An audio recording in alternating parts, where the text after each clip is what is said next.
Saya khawatir kalau Bapak Ibu Saudara sakit. Apalagi cuaca ini sudah mendukung. Pergantian cuaca, kadang panas, kadang dingin. Sekarang ini hujan. Kita semua khawatir banjir, khawatir baju ndak kering. Aduh, bagaimana? Iya, buras ketupat tidak masak. Apalagi yang jomblo-jomblo ini kasihan, belum ada yang perhatikan, ya. Dan apalagi yang LDR, doi jauh di sana, kasihan. Jadi, iya, saya khawatir kita ini jatuh sakit. Tapi bersyukur ya pada hari ini meskipun cuaca mengundang untuk tetap di tempat tidur, tapi Roh Kudus terus menggerakkan hati kita untuk datang beribadah, bersekutu, memuji, memuliakan Tuhan. Karena kita percaya, saya percaya bahwa Bapak Ibu Saudara semua sangat meyakini kasih Tuhan dalam kehidupan kita. Amin. Amin.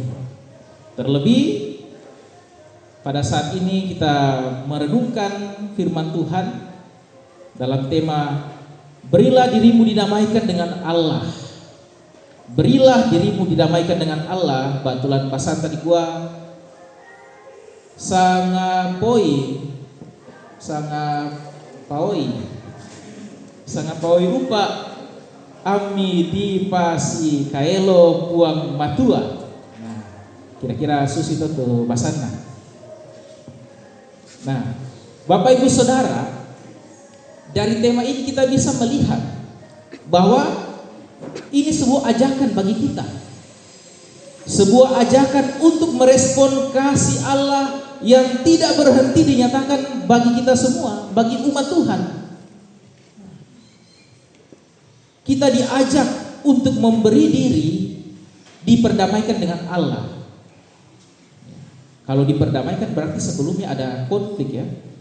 Ada percekcokan, tidak baik hubungan kita dengan Allah. Tetapi karena Allah sudah mau berdamai dengan kita dan Dia mengajak kita, firman Tuhan mengajak kita untuk berdamai dengan Dia. Nah, Bapak Ibu, sekalipun manusia itu terus hidup dalam dosa, ya kita sadar kita masih hidup dalam dosa, kita masih sering jatuh dalam dosa, tetapi kita sungguh melihat bahwa kasih Allah itu terus-menerus nyata diperlihatkan kepada kita. Kasih Allah itu terus diberikan kepada kita. Terlebih melalui Tuhan Yesus Kristus yang datang sebagai pendamai antara kita dengan Allah, antara manusia yang berdosa dengan Allah. Manusia yang melakukan dosa, tetapi Allah yang datang untuk mengupayakan pendamaian itu. Betapa tidak tahu dirinya kita Bapak Ibu ya. Kita yang berdosa, seharusnya kita yang berupaya untuk mencari Allah, datang kepada Allah, tetapi itu tidak kita lakukan. Malah banyak orang di luar sana yang nyaman dengan kehidupan yang berdosa, tidak sadar bahwa kehidupannya itu akan menuju pada kebinasaan. Tetapi kasih Allah itu sungguh nyata, Dia hadir dan menyatakan pendamaian bagi kita semua. Banyak manusia di luar sana menolak untuk dinamaikan dengan Allah. Ibaratnya kalau kita pakai baju, kita masih suka pakai baju yang lama. Ya. Siapa yang masih suka pakai baju yang lama di sini? Kalau kita lihat masih bagus, ya kita masih pakai, oke lah. Tapi kalau sudah kotor, baju itu sudah kita pakai pergi ke kebun, kita pakai lagi pergi gereja, atau kita pergi ke pesta, ya itu kan tidak pantas. Baju yang sudah compang-camping, yang sudah banyak noda, kita pakai. Tapi ada orang yang seperti itu ya. Ada orang yang sangat tidak mau memperhatikan dirinya sendiri. Ya, kita bisa katakan dia pelit dengan dirinya sendiri. Dia nyaman dengan kondisinya seperti itu sehingga orang lain melihat, aduh, kenapa seperti itu ya? Dia bisa membeli sesuatu yang berharga, baju yang bagus. Dia bisa menaikkan taraf kehidupannya supaya orang melihat oke, tapi dia nyaman dengan kondisi itu. Nah, kebanyakan kita seperti itu. Sudah ada baju yang baru, tapi kita masih mau pakai baju yang lama. Nah, itu kenapa, saudara-saudara? Kenapa bisa demikian? Nah, ini perlu kita sadari. Ini masalah tentang masalah pola pikir kita. Masalah pola pikir, masalah pemikiran kita. Karena apa? Karena kebanyakan kita tidak sadar dengan kehidupan kita. Kita tidak sadar bahwa kehidupan kita ini sudah ditebus oleh Allah. Kita tidak sadar bahwa status kita adalah orang-orang yang sudah diselamatkan. Allah sudah datang untuk mau mendamaikan dirinya dengan kita. Tapi kita tidak mau karena kita tidak sadar. Kita masih menganut pola pikir yang lama. Kalau dalam bahasa Rasul Paulus dalam 2 Korintus tadi, kita masih menilai Kristus dengan secara manusiawi. Kita menganggap dia datang itu manusia biasa. Dia tidak berkuasa dalam kehidupan kita. Bahkan dia tidak mampu menghapus dosa-dosa kita. Kita menilai dia secara manusiawi. Tapi kita harus ubah pemikiran itu, Bapak Ibu Saudara. Bahwa Yesus datang untuk mengubah kehidupan kita, untuk menyelamatkan kita. Dan itu akan berpengaruh dalam seluruh aspek kehidupan kita. Nah, kalau kita sadar dengan itu, Bapak Ibu, betapa bahagianya kehidupan kita. Betapa sungguh luar biasa Tuhan pakai hidup ini, pakai hidup kita dengan baik. Betapa damai hati kita. Betapa indah hidup ini kita jalani. Firman Tuhan mengatakan bahwa semua manusia berdosa. Tidak ada seorang pun benar. Contoh dalam Alkitab, tokoh-tokoh dalam Alkitab seperti Raja Daud. Dia seorang raja, namun juga melakukan banyak sekali kesalahan-kesalahan. Banyak sekali melakukan dosa. Saudara lihat, dia pembunuh, dia pezina, keluarganya hancur berantakan. Anaknya berzina dengan istrinya. Luar biasa kekacauan yang terjadi dalam kehidupan keluarga Raja Daud. Lalu umat Israel, umat pilihan Tuhan tidak luput dengan kesalahan juga, dengan dosa juga.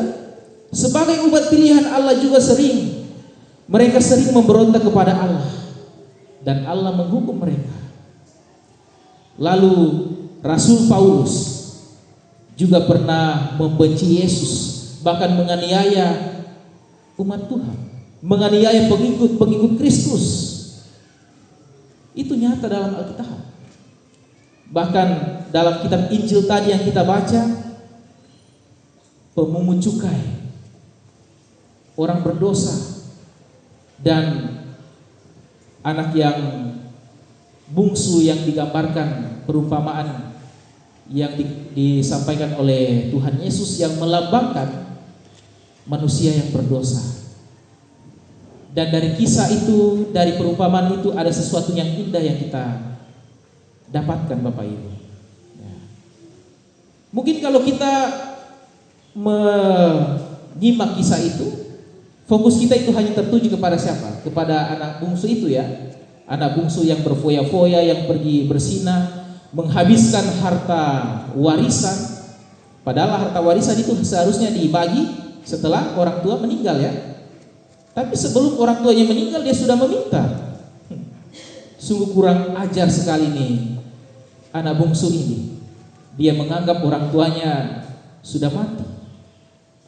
Tapi ketika dia menghabiskan dan krisis itu datang, apa yang dia lakukan? Dia sadar, wah, ternyata hidup saya ini sudah hancur. Ternyata saya sudah jauh daripada Tuhan. dan dia ada pada titik yang paling terendah dalam hidupnya. Lalu dia sadar dengan kondisi itu dan dia berinisiatif untuk datang kembali kepada bapaknya. Dan dari jauh di sana bapaknya sudah melihat anaknya.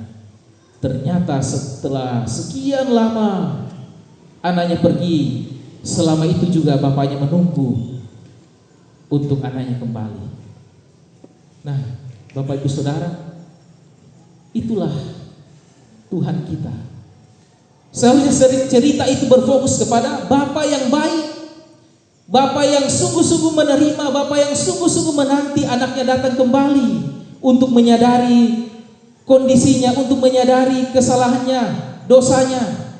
Bapa yang setia menanti kita untuk datang kembali kepadanya.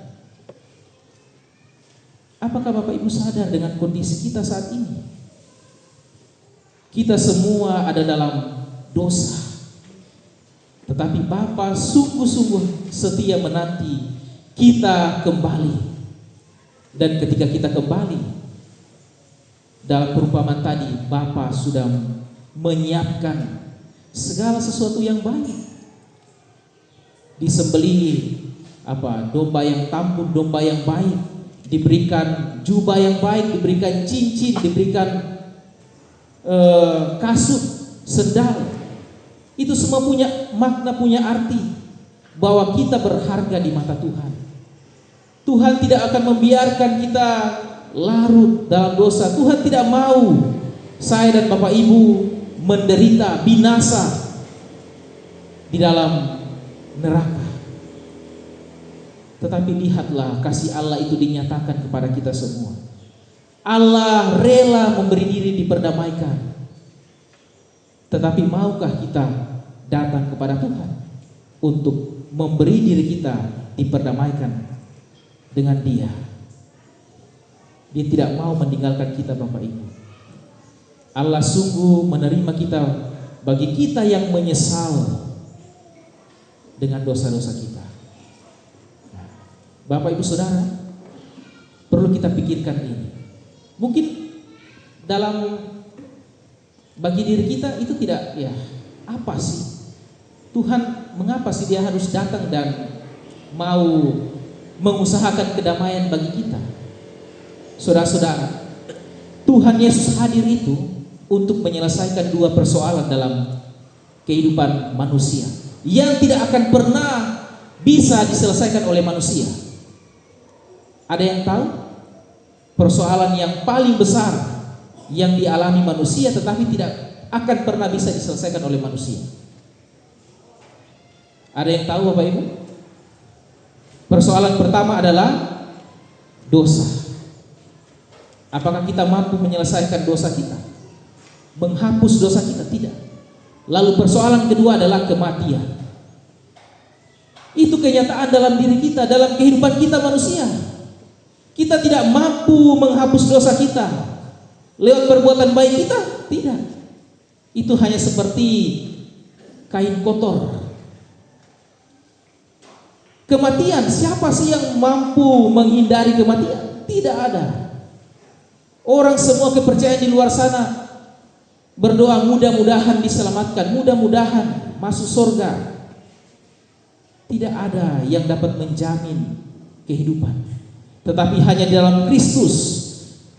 Kristus telah memperdamaikan kita dan persoalan itu sudah diselesaikan. Dosa dihapus melalui kematian dan kebangkitannya.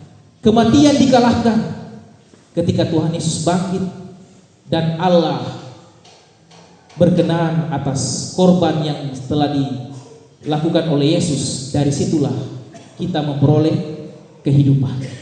Kita memperoleh kebangkitan dan kehidupan di dalam Kristus, di dalam kekekalan bersama-sama dengan Allah. Itulah yang paling berharga yang telah Tuhan karuniakan kepada kita melalui pendamaian yang Ia berikan. Pertanyaannya, Bapak Ibu Saudara, maukah kita memberi diri untuk diperdamaikan dengan Allah? Itu pertanyaan penting yang perlu kita renungkan. Apakah betul-betul saya sadar dengan kondisi saya saat ini? Seperti anak bungsu yang tadi. Atau mungkin ya nanti dako pakai kita sudah ada dalam kondisi yang sudah sengsara, menderita, tidak mampu melakukan apa-apa, lalu kemudian kita sadar akan kondisi kita. Ya. Untung baik kalau sadar, untung baik kalau Roh Kudus masih bekerja. Tapi kalau Tuhan sudah membiarkan kita larut dengan dosa-dosa kita dan pada akhirnya kebinasaan yang kita dapatkan, aduh, susah. Jadi responlah pendamaian yang Allah berikan itu dengan baik, dengan memberi diri kita untuk diperdamaikan dengan Allah. Jangan menyia-nyiakan waktu dan kesempatan yang Tuhan berikan kepada kita. Bapak Ibu Saudara, orang tua yang terkasih, bersyukur kita masih diberikan umur yang panjang sampai saat ini, sehingga itu kesempatan kita memberi diri diperdamaikan dengan Allah. Jangan sia-siakan kesempatan itu. Rekan-rekan pemuda, jangan sia-siakan kesempatan kita untuk memberi diri diperdamaikan dengan Allah. Jangan mengatakan, oh saya masih muda, masih panjang di perjalananku. Tidak. Kita tidak tahu kapan waktunya Tuhan memanggil kita. Gunakan kesempatan itu untuk memberi diri diperdamaikan dengan Allah. Karena Allah senantiasa membuka pengampunan. Sebesar apa sih pengampunan Allah kepada kita? Sebesar tangan yang direntangkan di atas kayu salib, tangan yang dipaku di atas kayu salib. Sebesar itulah Allah mengasihi kita. Allah menerima kita, menghapus dosa-dosa kita. Hal inilah yang dialami oleh tokoh-tokoh Alkitab tadi. Daud yang begitu berat dosanya diampuni oleh Allah. Umat Israel yang tegar tengkuk, yang suka membangkang kepada Allah, terus diberikan kasih, diberikan pengampunan. Rasul Paulus yang membunuh, yang menghina Allah, yang menghujat Allah, tetapi oleh kuasa Roh Kudus dirubah oleh Allah dan menjadi pengikut yang setia, menjadi pemberita Injil yang dipakai oleh Allah. Pemungut cukai yang datang makan bersama-sama dengan Yesus dikasihi oleh Allah. Ingat Bapak Ibu, Tuhan Yesus datang bukan untuk orang yang benar, tetapi orang berdosa. Dia datang sebagai tabib, sebagai dokter, segala dokter untuk memulihkan kehidupan kita. Anak bungsu yang diterima kembali oleh bapaknya. Seperti itulah juga Allah kepada kita semua, yang terus-menerus membuka pintu pertobatan, membuka pintu pengampunan bagi kita yang sungguh-sungguh mau datang kepadanya. Wujud dari respon kita itu ialah hidup baru di dalam Kristus, seperti yang dilakukan Paulus dan tokoh-tokoh Alkitab yang lain. Dengan demikian kita juga akan menjadi saksi-saksi, menjadi saksi-saksi Kristus, menyatakan pendamaian bagi semua orang, menyatakan kerajaan Allah di tengah-tengah dunia ini. Dan itulah tugas kita. Kita diselamatkan bukan untuk ongkang-ongkang kaki, bukan untuk santai di rumah, tetapi berperan di dalam mewartakan kerajaan Allah, memberitakan Injil, mengajak orang supaya mau diperdamaikan dengan Allah, bekerja di dalam Tuhan. Karena itu Bapak Ibu Saudara, mari menghayati kasih Kristus yang datang mendamaikan dirinya dengan manusia yang berdosa. Dalam perenungan Minggu Prapaskah yang keempat ini, kita semakin dalam untuk melihat kasih Allah bagi kita. Yesus Kristus telah melalui penderitaan dan sengsara untuk menebus kita. Sekalipun kita semua ini adalah manusia yang berlumuran dosa, tetapi Allah sudi mau mendamaikan dirinya dengan kita. Maka sepatutnya lah Bapak Ibu Saudara, kita merespon pendamaian itu melalui pertobatan dan hidup baru dalam Kristus.